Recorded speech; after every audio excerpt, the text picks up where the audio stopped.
بقول لك ايه، هو في علاقة بين الطب والفلسفة؟ اه يا فادي، في علاقة بين الطب والفلسفة.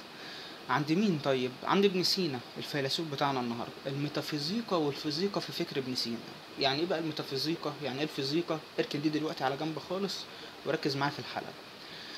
في الاول الفيلسوف بتاعنا هو ابن سينا، فيلسوف فارسي وطبيب ومفكر في الدين. يعني ثلاث حاجات كومبو كده، ايه لطيف. من اهم الناس اللي اتكلمت في الفلسفات خصوصا في الفكر العربي. طب هو كان بيحكي في ايه يا فادي؟ تعالى بقى ركز معايا في موضوع الحلقة النهاردة. اول حاجة فلسفته الطبية. ابن سينا كان من العلماء العرب النادرين جدا اللي بيربط الافكار بعلم الطب. يعني ايه الكلام ده؟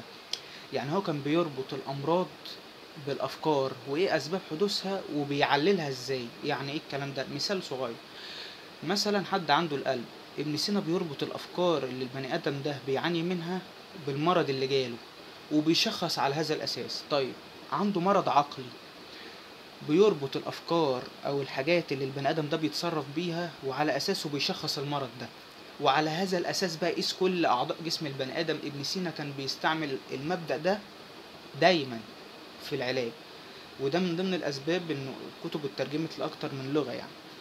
تاني حاجة تفسير الوجود بالعقل. قلت لك هو فيلسوف الى حد ما وجودي شويتين لانه ترجم كتب افلاطون. آه، ترجم الوجود بالعقل، يعني حاول يعرف من ربنا عن طريق العقل. حاول يعرف الكون ده اتكون ازاي، الكرة الارضية دي اتكونت ازاي عن طريق العقل، مش عن طريق حاجة تاني. وانت فاهم اقصد ايه بحاجة تاني. اتهاجم بشكل مش طبيعي. بس كان اهدى شوية من ابن رشد. ليه؟ هقول لك ليه. ابن رشد كان فيلسوف مترجم اغلب مجلدات ارسطو، فهو كان متاثر بيه قوي، فعشان كده الناس كانت نازله عليه سلخ. انما ابن سينا تهاجم، بس مش زي ابن رشد، لانه كان ميال اكتر شويه للدين. طب ده راجع لايه؟ لان ابن سينا ترجم كتب افلاطون مش ارسطو، فاهم قصدي؟ فتاثر بيه اكتر.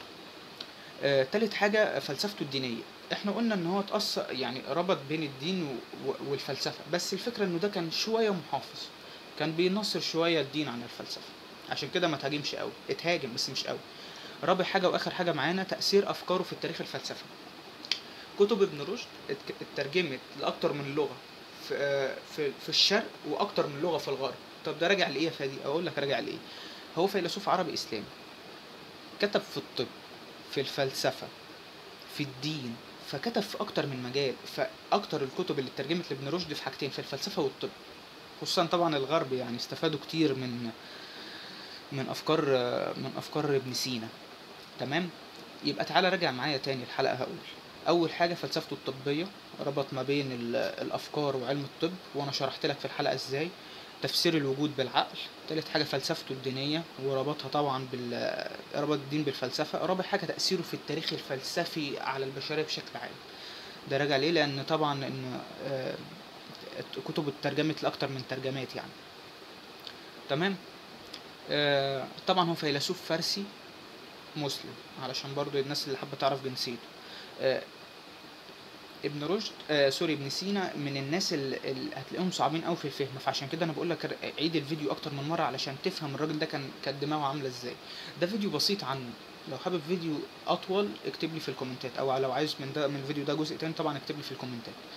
المراجع بقى بتاعت الحلقه للي حابب يدور: كتاب الفلسفه الشامله لابن سينا ماجد فخري. ده لو انت حد عادي، يعني لو انت حد عاوز تعرف بس مين ابن رشد، بيعمل ايه في الدنيا، ايه لازمته، هو الكتاب ده هيكون ليك كافي جدا. تاني حاجة بقى، لو انت حد اعلى شوية او ليك في التخصص الفلسفي الدقيق ده وعايز تعرف ابن سينا، The Meta of the Healing، بيتكلم فيها عن الوجود والعقل طبعا لابن سينا.